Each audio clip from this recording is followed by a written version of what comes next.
will speak in Telugu. Thank you, sir. Thank you very much, sir. 2 ministers are there.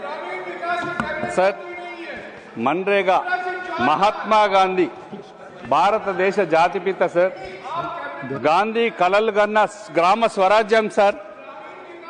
ఈ పేరు మీద ఉన్నటువంటి ఈ స్కీమ్ను సార్, ఈ పేరు మీద ఉన్నటువంటి ఈ స్కీమ్ను పేరు మార్చడం వల్ల ప్రతి భారతీయుడు బాధపడే అవకాశం ఉన్నది సార్. నిజంగా మహాత్మా గాంధీ గారంటే గౌరవం సార్. ప్రతి భారతీయుడు బాధపడే అవకాశం ఉన్నది.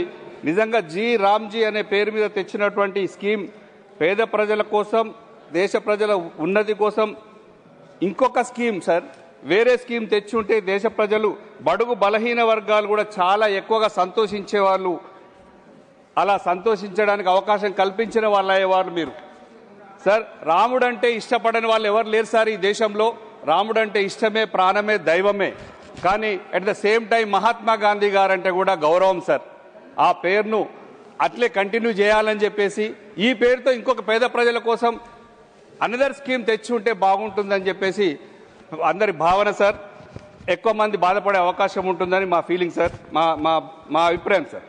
ఈ అంశాన్ని, ఇది సున్నితమైన అంశం, ఈ అంశాన్ని ఎన్డీసీలో, నేషనల్ డెవలప్మెంట్ కౌన్సిల్లో అన్ని రాష్ట్రాల ముఖ్యమంత్రులతో పిలిచి చర్చించి చేసి ఉంటే చాలా బాగుండేదని అనుకుంటున్నాం సార్.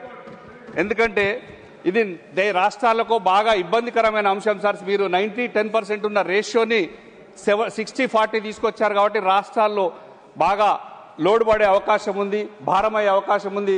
ఎందుకంటే 70 ఏళ్ల కోరిక సార్. మా తెలంగాణ రాష్ట్రాన్ని సాధించుకున్నారు, మా కేసీఆర్ గారు తెచ్చుకున్న రాష్ట్రం ఆగం కావద్దని చెప్పేసి బాధపడుతున్నటువంటి సందర్భం సార్ ఇది. ఎందుకంటే వాళ్ళందరినీ పిలిచి మాట్లాడుంటే, గతంలో ఇప్పటికైనా మీరు పిలిచి మాట్లాడే అవకాశం ఉంటే మాట్లాడండి. దాన్ని పోనీ పాత ప్రపోర్షనేట్ ప్రకారం 90 or 10% అన్న చేస్తే బాగుంటుందని చెప్తున్నాం సార్. ఎందుకంటే ఈ పథకాన్ని అమలుపరచడానికి మీరు నేషనల్ కౌన్సిల్లో పెట్టింది సార్. నేషనల్ కౌన్సిల్ పెట్టారు, దాన్ని స్టేట్ కౌన్సిల్ కూడా పెట్టారు. ఇది పూర్తిగా గ్రామీణ ప్రాంతానికి సంబంధించినటువంటి పేద రైతు, బడుగు బలహీన వర్గాల అంశం కాబట్టి జిల్లా కౌన్సిల్, డిస్ట్రిక్ట్ కౌన్సిల్ కూడా పెట్టి ఉంటే బాగుండేది సార్. దీంట్లో ఇది పూర్తిగా డిస్ట్రిక్ట్ కౌన్సిల్ పెట్టుంటే బాగుంటుందని చెప్పేసి మా అభిప్రాయం సార్. మీకు కొన్ని సూచనలు సార్.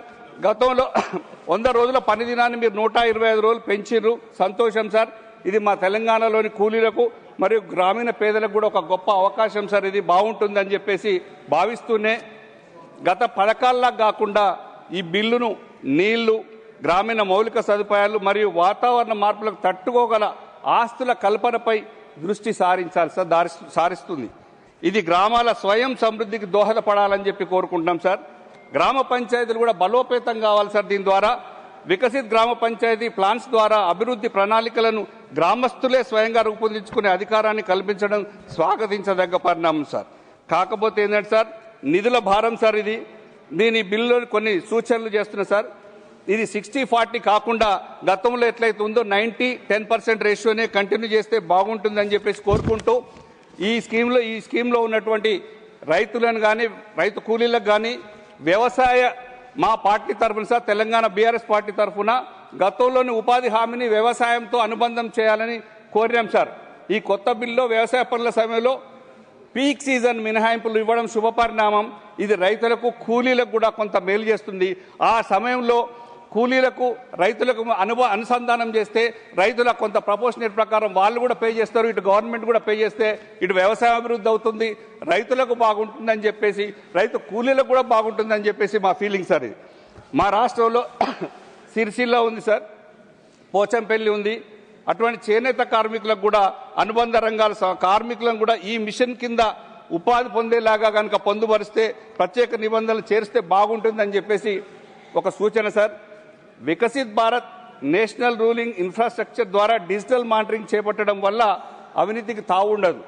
మా గ్రామీణ ప్రాంతాల్లో ఇంటర్నెట్ లేని దగ్గర, సౌకర్యాలు లేని చోట ఈ ప్రక్రియకు ఆటంకం, ఇబ్బంది కలగకుండా చూడాలని చెప్పి కోరుకుంటున్నాం సార్. ఇంకోటి ఏంటంటే సార్, ఇది మహాత్మా గాంధీ గారు కలలు కన్న గ్రామ స్వరాజ్యం సార్. ఇది ఇబ్బంది కాకుండా 90-10% తీసుకెళ్తేనే బాగుంటుందని ఒకసారి చెప్పుకుంటూ, తెలంగాణలో 2014-15లో 2038 కోట్లు ఉండే సార్ అప్పటి బడ్జెట్ మీరు ఇచ్చింది.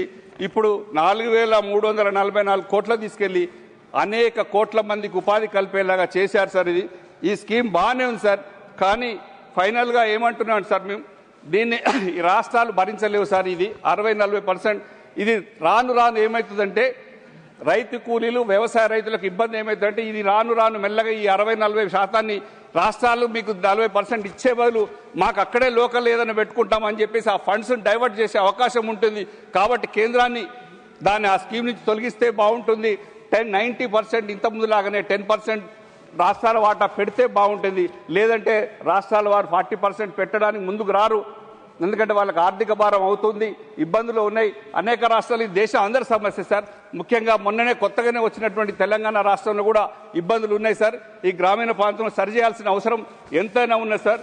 ఇంకోటి ఏంటంటే సార్, ఈ పథకం గురించి ఖచ్చితంగా ఇది చేయాలంటే మా పార్టీ నుంచి సార్ ఈ బిల్లుని జాయింట్ పార్లమెంట్ కమిటీకి కానీ లేదంటే సెలెక్ట్ కమిటీకి కానీ పంపిస్తే బాగుంటుందని చెప్పేసి అనుకుంటూనే దీంట్లో కొన్ని బాగున్నాయి సార్.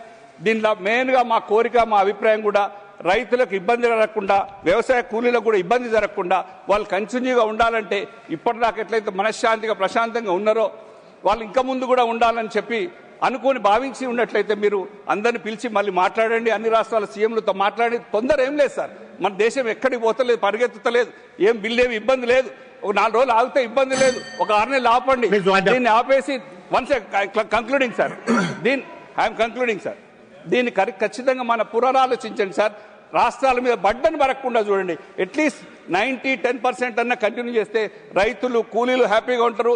రైతు కూలీలకు అగ్రికల్చర్ కిసాన్స్కి కూడా అనుసంధానం చేస్తే బాగుంటుందని చెప్పేసి రిక్వెస్ట్ చేస్తుంది సార్. Thank you. జై తెలంగాణ, జై Hind. Thank you. Shriman Vikas Ranjan Bhattacharya. Thank you, sir. I rise to speak against this bill